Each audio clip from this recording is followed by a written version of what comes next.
What's up guys, Jakob Owens here, back for the Buff Nerds, and today I'm going to talk to you about how to shoot the most epic travel video possible. So among the various productions I do, mainly music videos, commercial work, short films, I also love to travel, and I've made quite a bit of travel films that you can find on this YouTube channel. I have a playlist of all my travel videos and travel films, so if you're curious in those, go check out that playlist and you'll see a bunch of my work. But because of those videos, I've received a lot of questions via YouTube and Instagram on how I shoot my travel videos and how you guys can make an awesome travel video yourself. So I figured I would talk about that today. So I'm going to give you my kind of 5 tips or pieces of advice to making the best travel video possible. So number 1 is going to come in with your footage. Shoot a lot of footage. When you're making travel films, you would rather have more footage to work with while editing than not enough. The last thing you want to do is after you've gotten back from your trip or wherever you've gone and been like, I should have shot more underwater stuff. I should have shot more aerial stuff. I should have shot more of this close-up macro stuff of these plants.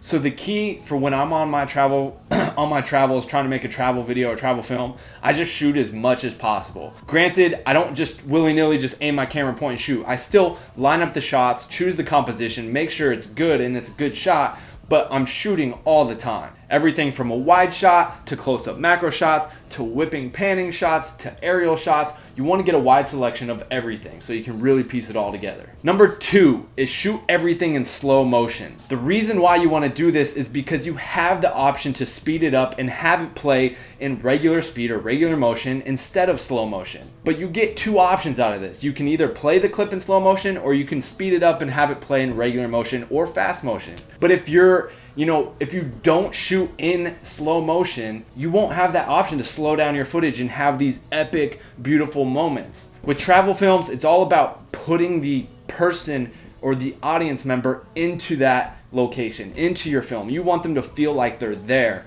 And the best way to do this is shooting in slow motion so they can really take the image in. When shooting in slow motion, it also gives you the option to speed ramp, so you can have it go slow and then speed up into the next clip. And you can't do that if you don't have a slow motion clip.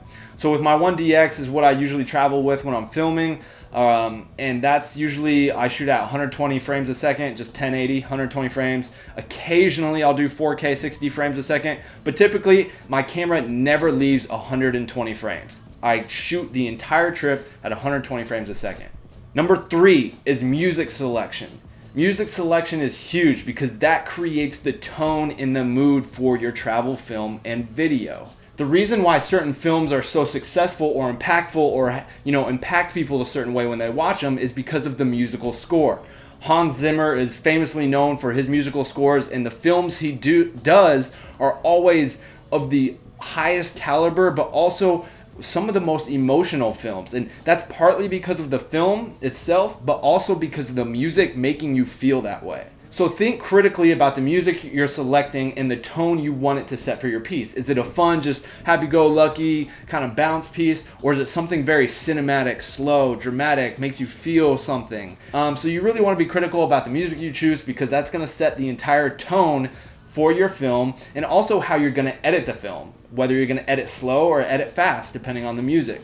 So think of your music critically. If you're curious where to get certain pieces of music, I have a couple links in the description below of where you can get some royalty-free stock music for your videos. A lot of people always have questions about copyrights and can I use this song, can I not use this song? So if you want some free copyright-free material or songs, music, whatever, click that link in the description below. You'll check it out. I have a couple links in there, so you can see that again in the description below. Number 4 is sound effects. Sound effects might be the single most important thing to a travel film. Sound effects are what is going to take your audience and make them feel like they are no longer watching your film, but they're in it and experiencing it.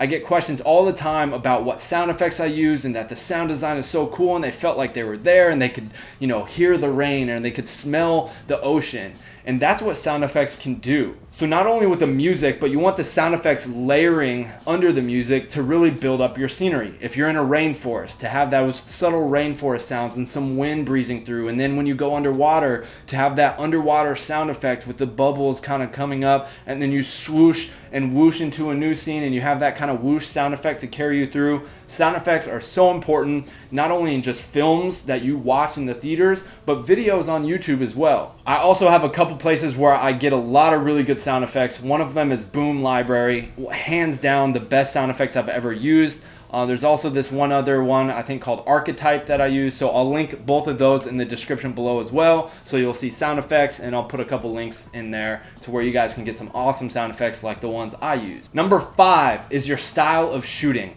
When you're going into the travel film, you want to have a style that you're going to use. Style is very important. So knowing how you're going to shoot it, if you're going to do a lot of whip pans into each other with cool transitions, if it's all going to be on tripod and just tripod nature beauty shots, is it going to be a lot of handheld to feel more like a vlog, kind of daily in the life kind of thing. So you need to know when you're going into shooting your travel film what style you're going to use, and that's going to greatly impact your travel film and your travel video and make it either good or bad. You don't want to mix like 4 different styles in the same video, because then it just comes weird and bogged down, and it's like this was cool but then this seemed like a vlog, and then it got cinematic over here with all these shots, and you don't want to do that. You want to have the same style all the way through, so know before you go out to shoot what you're gonna shoot, how you're gonna shoot it. And number 6, a little bonus tip that I'm gonna throw out there, I don't know why I just did a karate chop, like that's not throwing, but okay, is color. Color is super important to bringing out the vibrancy of where you're traveling. If it's a beautiful ocean, tropical paradise, you want to bring out the richness of those colors, of the blues of the ocean, the greens of the palm trees and the grass and the forest. Color is everything. Color is super important. You can have a beautiful image, and if the color is bad, the image is no longer beautiful. So you really need to know how to color and really color your video to again, put the audience in there and make them really believe what you're shooting, and just make everything look crispy. You spend all that time to go out, travel, and shoot it. You want it to look good. You don't want it to look bad.